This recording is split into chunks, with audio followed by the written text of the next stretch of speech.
It has been a long time since I have done this. Here goes. And I'm a little bigger than I remember.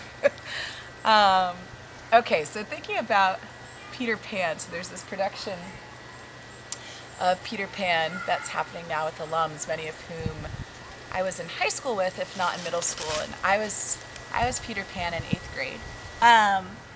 So, yeah, man, well, it's been a long time since I've been on a slide, and I was just thinking about how, I was actually standing here thinking about all the things I used to do on this playground, and thinking about playing pogs and building these mud pies up here, and sort of the sense of wonder of the creek and this whole area. This slide wasn't here when I was here, but I like it. It's really nice. But yeah, thinking about Peter Pan, so that was 8th grade for me when I was in Peter Pan before, when I was Peter. And I suppose that it was really appropriate for me at that age because I hadn't hit puberty myself, and I was entirely, I mean, I still am kind of a kid. I think that's why I teach high school now. But I hadn't hit puberty, and I hadn't grown boobs or hips, and I didn't get in fights with my parents, and I just kind of lived in this la-la land and spun around in circles all the time, and I think it was appropriate for Peter. And so it's funny to think about coming back to Peter Pan now when I'm older, and I'm really curious about what Lucius is doing with the play and how he's going to rewrite it, and sort of from this adult perspective of looking back on Peter Pan and on childhood and everything. But I was trying to think of what I remembered about being in Peter Pan.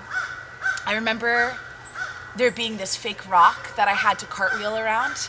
I remember Chloe Bacon was Captain Hook, and she had these things backstage where she was supposed to be making the noise of the crocodile, these tick-tock crocodile block things, and they were these rolling little wooden claves, and they were sitting on the stairs, and she stepped on them as Hook and fell down the stairs in the middle of the show, and she jumped out from behind the curtain, and she said I don't know, she came up with some line that was just great.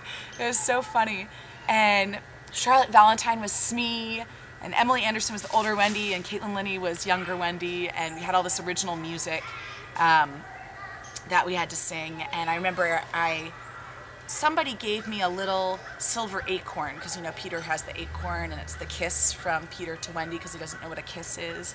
And I still have that silver acorn. It's in my house somewhere in a box of all these little trinkets and things.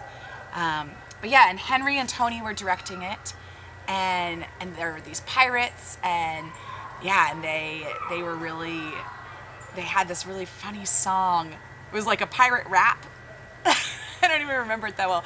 So I know that this next version is not gonna be like that, but I'm curious to see where it goes, and I'm really excited since most of the people who are in that, Emily, who was in that original production of Peter Pan with me, will also be in this production and alumni theater project.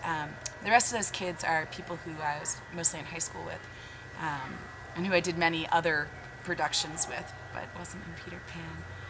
So yeah, I'm trying to remember what else I recall from it. I got some really awful rash 2 weeks before the show. I was worried about my costume. I had these green leggings and a tunic that my mom had made me, and I think I wore a hat. Had some sort of little sash. And yeah, I remember choreographing some fight scenes.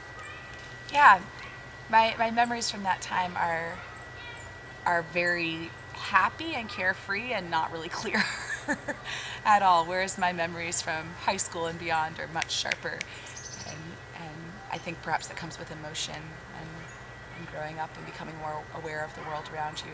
So it'll be interesting to dive back into it now. We hope that you come to this next production. I have no idea what it's going to be like. I hope you come, it'll be good.